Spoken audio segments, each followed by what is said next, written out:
আসসালামু আলাইকুম রহমতুল্লাহি বারকাতু। আসলে ঢাকা আজকে বিমানবন্দরে আগুন লাগছে। এখনো সে আগুন চলতেছে। ৩-৪ দিন আগে আপনার লাগছিল ইসি ২-৩ দিন আগে আপনার চিটাগাং একটা গার্মেন্টস কোম্পানিতে, তার ২-৩ দিন আগে লাগছিল ঢাকা একটা কেমিক্যাল গোডাউনে আগুন লাগছিল। এখানে দেখেন পিট পিট আগুন লাগছে একদিন ২ দিন পর পর। এখন বাংলাদেশের আবহাওয়া কিন্তু খুবই একটা যে গরমের মৌসুম চলতেছে তা না। এখানে গরম খুব একটা নাই বর্তমানে, হালকা গরম। তো এর মুহূর্তে যে এইভাবে আগুন ধরতেছে, বিশেষ করে অন্য জায়গায় আগুন ধরলে যেগুলো বহির্বিশ্বে যতটা মেসেজ যাবে না, যেটা বিমানবন্দরে লাগেছে, বিমানবন্দরে লাগেছে কার্গো সেকশনে, তারপরেও এখানে দেখা যাচ্ছে যে বিশাল আস্তে আস্তে বড় বাড়তেছে বাড়তেছে।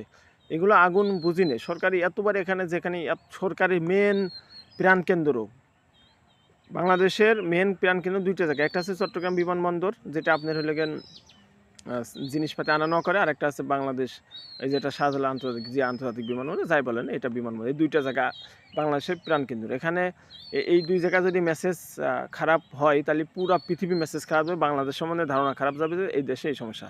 এমনিতে আমার দেশে বিনিয়োগ করতে মানুষ চায় না, খুবই সমস্যা, বিনিয়োগ করতে চায় না আমার দেশে মানুষ।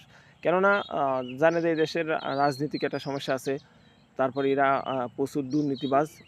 এইভাবে দিয়ে মানে ঝামেলা করতে করতে এখন যদি বিমানবন্দরে যদি আবার আগুন লাগে, এটা যদি বহির্বিশ্বের মধ্যে মেসেজ, আপনারা এমনি জাতি হিসেবে আমরা খারাপ বহির্বিশ্বের কাছে মেসেজ দিই, সেই সাথে আবার নতুন করে যদি এই বিমানবন্দরে আগুন লাগে, এখানে যদি আবার জাতি হিসাবে আবার খারাপ করে দেবো যে একটা বিমানবন্দরের কোনো আমরা সেফটি রাখতে পারতেছি না।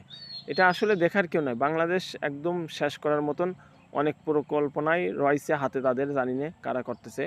তবে এগুলো সরকার যারা ক্ষমতা থাকে তারা এগুলো শক্ত হাতে দমন না করলে রাষ্ট্রের ক্ষতি হবে। আর রাষ্ট্র ক্ষতি হবে মানে আমার আপনার ক্ষতি হবে, দেশের ক্ষতি হবে, জনগণের ক্ষতি হবে। আসলে কি জানেন, বড় লোকরা তো বিদেশ চলে যাবে, তাদের সমস্যা নাই, তারা অনেক টাকা আছে, তারা বিদেশ যাবে, বউ বাচ্চা